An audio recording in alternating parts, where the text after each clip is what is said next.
মধ্যপ্রাচ্যে অবস্থান করছে সশস্ত্র মার্কিন নৌবহর, আর ঠিক সেই মুহূর্তে ওমানের মাস্কাটে বসেছিল যুক্তরাষ্ট্র ও ইরানের তথাকথিত কূটনৈতিক বৈঠক। বাইরে যুদ্ধের প্রস্তুতি, ভেতরে আলোচনার বৃথা চেষ্টা। কিন্তু এই গল্পের আসল কেন্দ্র এখন মাস্কাট নয়, ওয়াশিংটন। কারণ ইরান ইস্যুতে খেলাটা ঘুরিয়ে দিতে যুক্তরাষ্ট্র যাচ্ছেন দখলদার ইসরায়েলের প্রধানমন্ত্রী বেনিয়ামিন নেতানিয়াহু।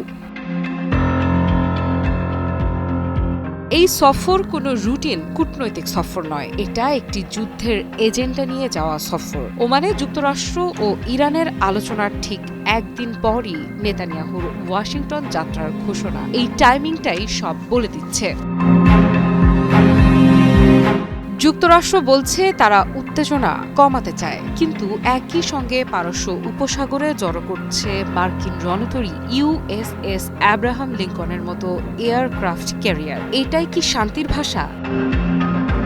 ইসরায়েলি পত্রিকা মারিফ জানিয়েছে, যুক্তরাষ্ট্র ইরানের সামনে 5টি দাবি রেখেছে, যেগুলো কোনো আলোচনার শর্ত নয়, বরং সরাসরি আত্মসমর্পণের নির্দেশ। ইউরেনিয়াম হস্তান্তর, পারমাণবিক স্থাপনা ধ্বংস, ব্যালিস্টিক ক্ষেপণাস্ত্র কর্মসূচি শেষ করা, আর মধ্যপ্রাচ্য জুড়ে ইরানের প্রভাব ছিন্ন করা। এগুলো আলোচনা নয়, এগুলো আল্টিমেটাম।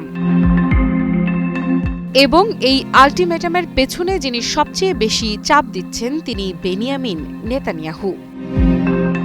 নেতানিয়াহু স্পষ্ট করে দিয়েছেন, ইরানের সঙ্গে কোনো চুক্তি তিনি মানবেন না যদি সেখানে ব্যালিস্টিক মিসাইল কর্মসূচি এবং ইরানের সামরিক শক্তি নিয়ন্ত্রণের বিষয় না থাকে। ওমানে যুক্তরাষ্ট্র ইরান আলোচনায় এই ইস্যু বাদ পড়েছে, আর সেখানেই ইসরায়েলের অস্বস্তি।